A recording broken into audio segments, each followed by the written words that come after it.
ये वही लोग हैं जिनके पूर्वज पिछड़ों को, दलितों को, वंचितों को बुद्धू कहा करते थे। जो दूसरों को बुद्धू कहा करते थे, आज उन्हीं के घर में बुद्धुओं की भरमार है। ये वही लोग हैं जिन्हें लगता था कि कैसे उनके सामने कोई दलित व्यक्ति कोट पैंट पहनकर खड़ा हो सकता है और संविधान लिख सकता है। कि स्वर्गीय राजीव गांधी जी ने कहा था, आरक्षण के नाम पर बुद्धुओं को बढ़ावा नहीं देंगे। इसका विस्तार कर विभिन्न क्षेत्रों में बुद्धुओं को बढ़ाने से पूरे देश को नुकसान होगा। आई अनकोट। ये मैंने नहीं कहा, ये स्वर्गीय राजीव गांधी जी ने कहा। पूर्व प्रधानमंत्री के अति बुद्धिमान पुत्र इस देश को बताएंगे कि क्या उनके पिता की नजरों में पिछड़ा वर्ग बुद्धू था। नेहरू जी ने तो अपने सारे मुख्यमंत्रियों को पत्र लिखकर बता दिया था कि वह किसी भी प्रकार के आरक्षण के खिलाफ हैं। इंदिरा गांधी जी की भी यही नीति रही।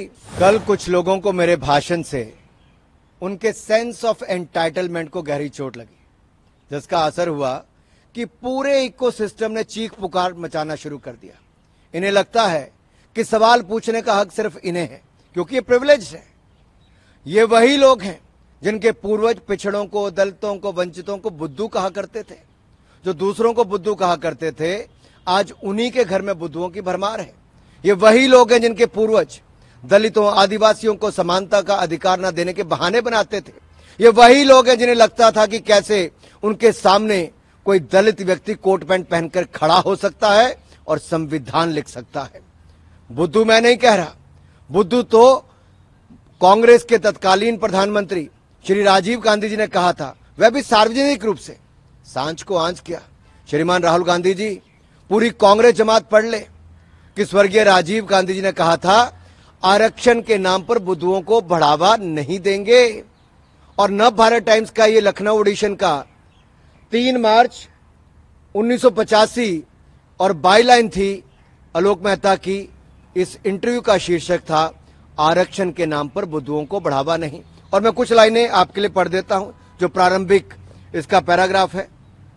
प्रधानमंत्री श्री राजीव गांधी की मान्यता है कि संविधान बनाते समय पिछड़ा वर्ग के लिए आरक्षण की जो व्यवस्था की गई, पिछले वर्षों के दौरान उसका बहुत राजनीतिकरण हो गया। इसलिए अब समय आ गया है कि इनके सारे प्रावधानों पर नए सिरे से विचार किया जाए। वास्तव में दबे और पिछड़े लोगों को इस सुविधा और सहायता दी जाए, लेकिन इसका विस्तार कर विभिन्न क्षेत्रों में बुद्धुओं को बढ़ाने से पूरे देश को नुकसान होगा। आई अनकोट। ये मैंने नहीं कहा, ये स्वर्गीय राजीव गांधी जी ने कहा। मैं तो कहता हूं, बात निकली है तो दूर तलक तक जाएगी। पूर्व प्रधानमंत्री के अति बुद्धिमान पुत्र इस देश को बताएंगे कि क्या उनके पिता की नजरों में पिछड़ा वर्ग बुद्धू था। क्या कांग्रेस राजीव गांधी जी द्वारा दिए गए एक अति घृणित जातिवादी बयान की सार्वजनिक निंदा करेगी? क्या उस बयान के खिलाफ कोई रेजोल्यूशन पास किया जाएगा? जो लोग आज तक लेगेसी की मलाई खाते आ रहे हैं, आज उनके मुंह में सवाल की खटाई पड़ गई तो झूठ बोलकर जगहसाई करवा रहे हैं।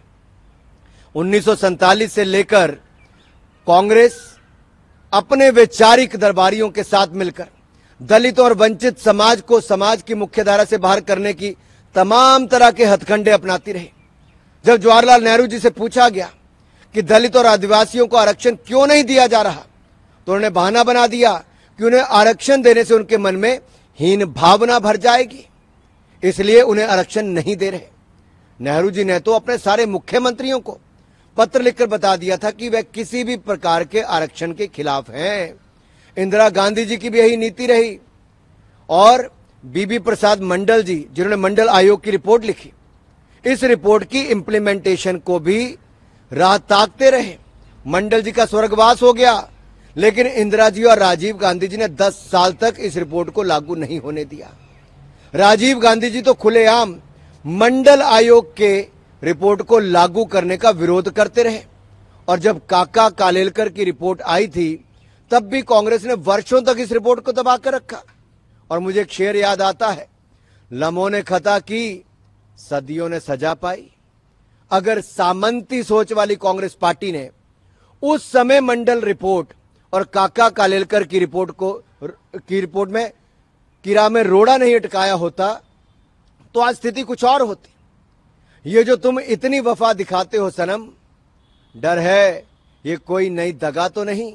पूरे देश में पिछड़ा, दलित, आदिवासी समाज को राहुल गांधी जी के इरादों पर शंका है, क्योंकि ये उसी परिवार और पार्टी के सर्वे सर्वा हैं जिसने आज तक सारी जरना और मर्यादाओं को तोड़कर आरक्षण का विरोध किया। सामंती जब समाजवादी बनने का ढोंग करते हैं तो बड़े खतरनाक होते हैं। और कांग्रेस ने तो मोदी जी के बहाने पिछड़ा वर्ग को गालियां दी, अपमानित किया। भरे चौराहे पर मोदी जी की जात को पूछा। एक पिछड़ा इतनी हिम्मत करे कि वो देश का प्रधानमंत्री बन जाए। राहुल गांधी जी ने तो अपनी लश्करे कांग्रेस को मोदी जी के खिलाफ खुला छोड़ रखा है।